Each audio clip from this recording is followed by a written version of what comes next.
Good evening and welcome to ALOUD. It's a joy to see you here tonight. I'm Louise Steinman, the Program Director for the Library Foundation of Los Angeles. It's a joy to see you here tonight. We are here tonight to welcome the great musical legacy, to celebrate the music, the joy of Don Cherry. And I'm so glad you can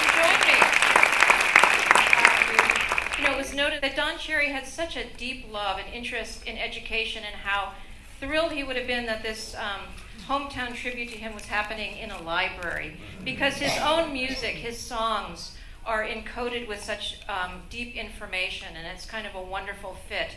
And before we begin, the photographs that you're going to see that begin the show tonight in the slideshow were selected by David Ornette Cherry from the Los Angeles Public Library's great photo collection. So enjoy Complete Communion, musical tribute to Don Cherry. Thank you.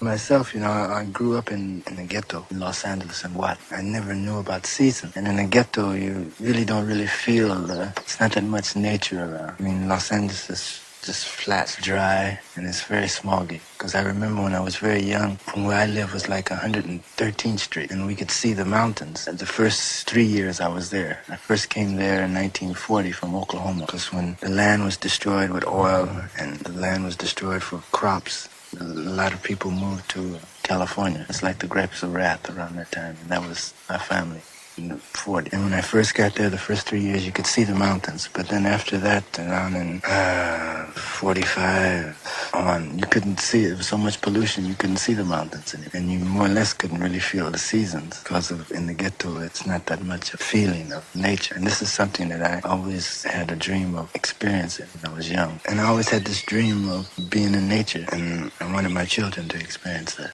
When I was young, I lived next to, in Watson, where a man made this tower. It was an Italian man in the middle of a black neighborhood making a tower. And he made it out of seashells and out of ceramics and different pieces. And he made this and couldn't ask anyone to help him, because he didn't know why he was doing it. But he had to do it. And that's the same kind of energy that has been carrying us on.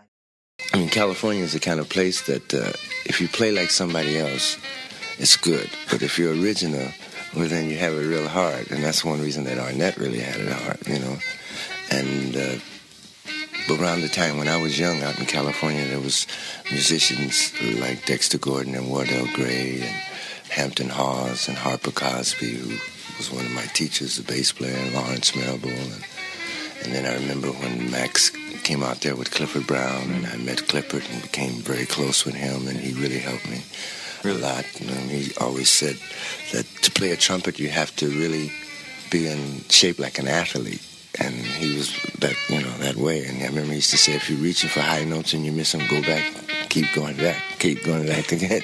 And they would play, when they opened up with that group, and they would play songs like Jardu and Daoud, I would call Brownie up the next day, and he would give me the chords over the telephone so I could practice them. That was, actually being in California at that time was special, because things were really happening, and me coming through that scene with Wardell and Frank Morgan, and going to Jefferson High School, and Horace Tapscott was there, and all the musicians on the scene, many that were really playing at that time. This is the 50s. Right, and I can, sit up and just name names for forever. Sure. But when I don't think of competition in music. I don't think of something being better or worse. It's just different. Kind of thing brings a certain ego that is keeping a lot of development of musicians coming together, because everyone wants to feel that they're doing something different than everyone else is doing. And everyone wants to be an innovator and that. And all the innovators that I've known in my life, John Coltrane, Albert Ayler, Ornette, and many others, Eric Dolphy, they all were playing their music and trying to develop in music. It wasn't to try to be an innovator. It so happens they were innovators, but they wasn't intentionally trying to be innovative. Well, for one thing, is that it's actually not my music, because it's a combination of different experiences, different cultures, and different composers that involves the music we play together. First was in contact with was Latin music, and from having an American Indian background And the point of ritual in music has always been important. But from studying with this different teachers, I've studied with Ornette, Thelonious Monk, we could say, and John Coltrane, and coming through the jazz world of bebop music, it's important for me to realize that it's all development, you know.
told me Yeah. last night that you were 7 years old when the album came out, Yeah. that piece of music was on. Yeah, so And you were into it. I was so much into that record at 7 years old. It really kind of, well, I think about it, is that I learned how to listen to music, and it was different from everything I was experiencing, and it made me escape into these images.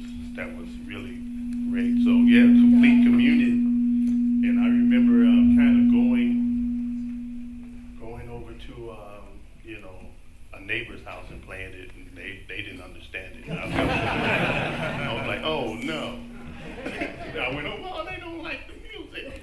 So, but I liked it, so it was good. So it was incredible that period, and it was around the time of the Watch Rebellion. So it really comforted me to hear, Just real quick, did you all like it?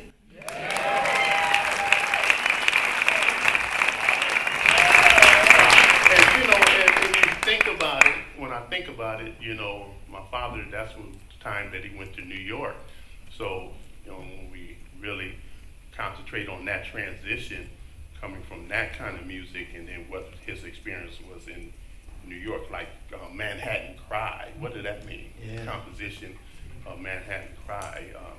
There must be some pain there to be away from home, but it also must be like a joy to be in a whole new and creative environment. But let's just listen a little bit to it. I think that's good.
cherry coke. All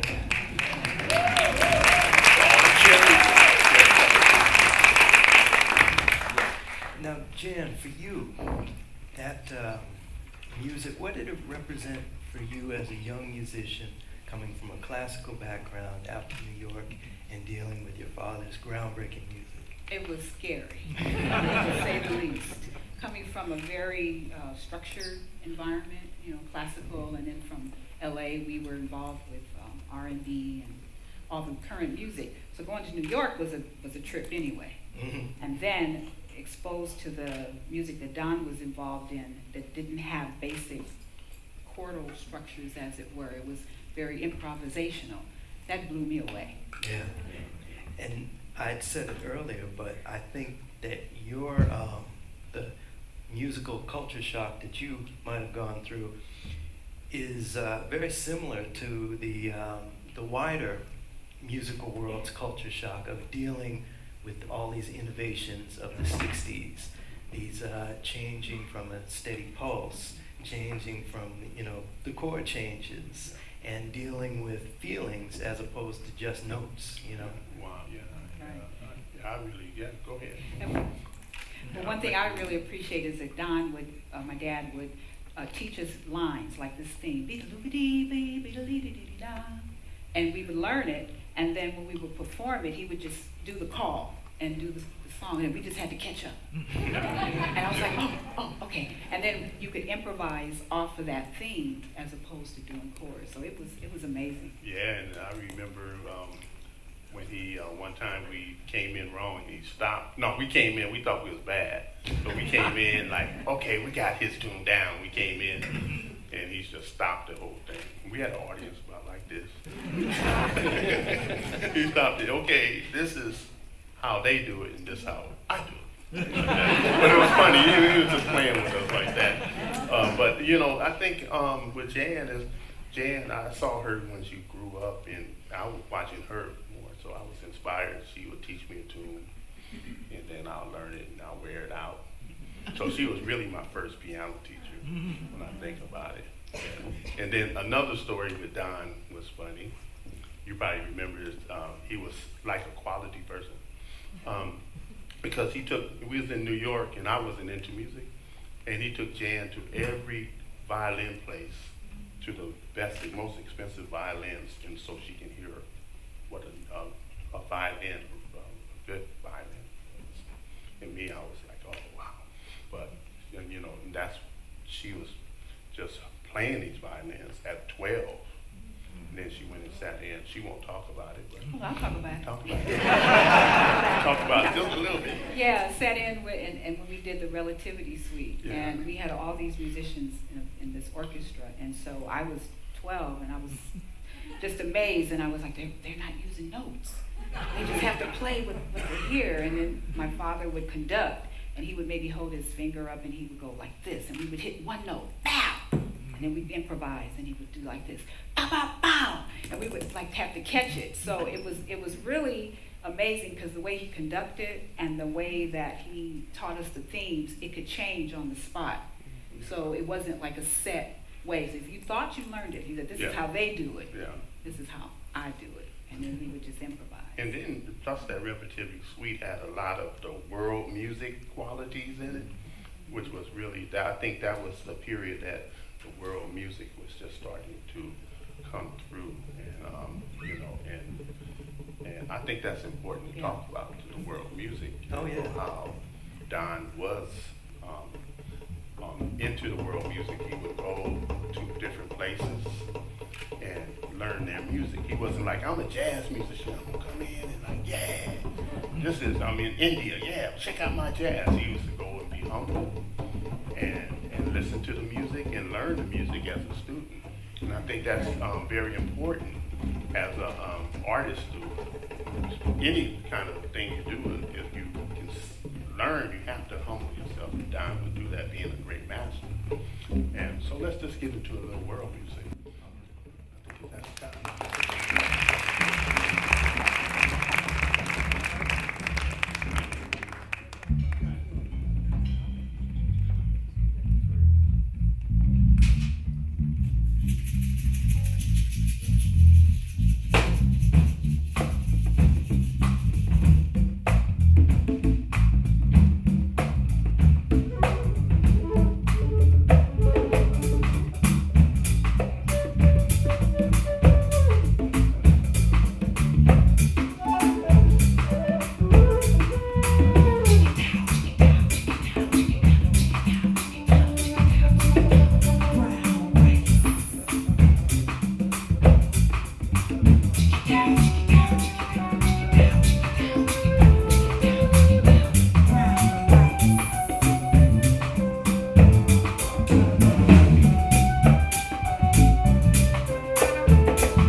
Don Gooney.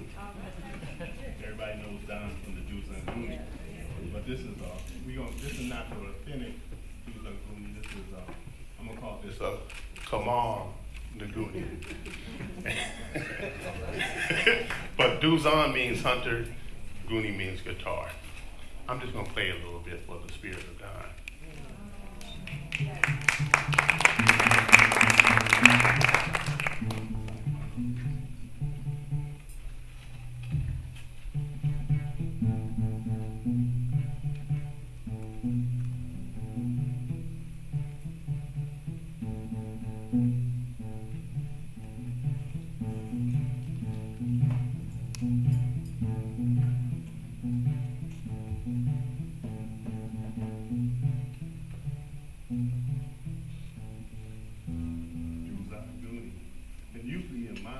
Say, you know, if you wanted more, you would say, Namu. Namu. Okay. That's what he told me. So if I stop and I say, Namu. But we're going to get into the groove.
That's a Don tune, but he didn't title it, you know. So I was thinking when I was arranging it, he said something in one of his things, interviews, and he said that the music is, that you have to work at it. It's like calisthenics. Calisthenics? Yeah. And that's why I called the tune. It's like you have to work at it, you know. And yeah, so it's like that.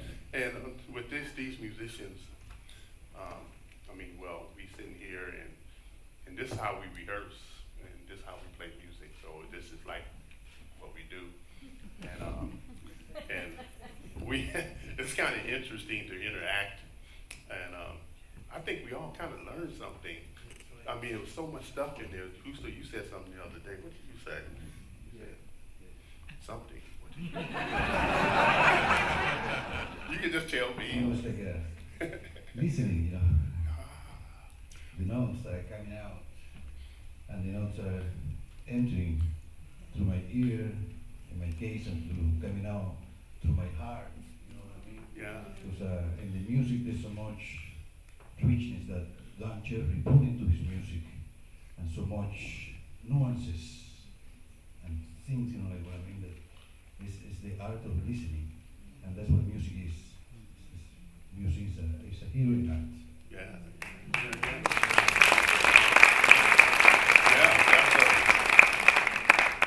You guys got something to say? Hey, come on, man, talk to me. Yeah, I'll say something. Yeah. Go ahead, Steve. You know, one of the things I wanted to say is that I really appreciate this opportunity because this music really opens you up. So much music is so similar that when you have a space this big, then you can find things you can't find in those other situations. So it's very refreshing to have that openness, and I appreciate it. Yeah.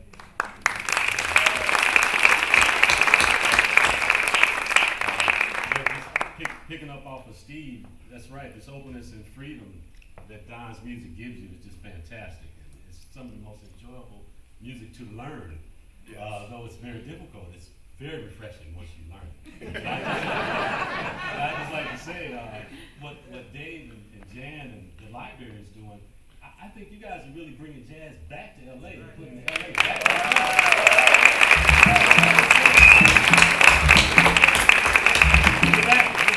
We're back.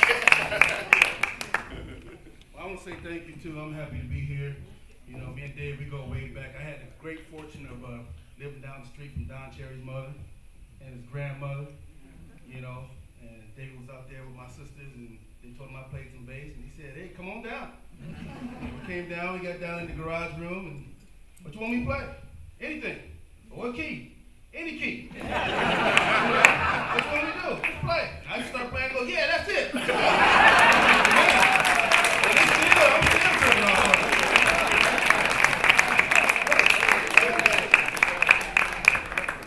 Wow. Mark.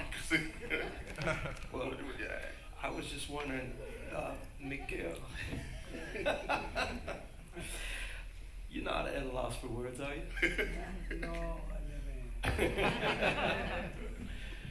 Well, one of the things that's often not spoken about in the jazz community, which the jazz teachers make very evident, Don Cherry being one of those jazz teachers, is the love and the respect amongst the jazz community. In a sense, music means nothing without that love and respect. And these people up here, one of the reasons that we are able to do what we do is because we listen to each other. And we know that each one of us is made in the image of God, and therefore we listen to that image when it speaks and when it plays. And those are lessons people like Don and Horace Tapscott and John Carter and Bobby Bradford all taught us.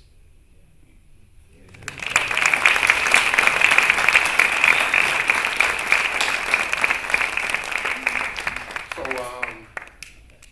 I knew he wants to play. So I knew the drummer was gonna be like that. So yeah, I got I've been having a little butterflies. I've been nervous family out there, so I'm looking for my butterfly friend, you know.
Everybody sit down, people and family stand up.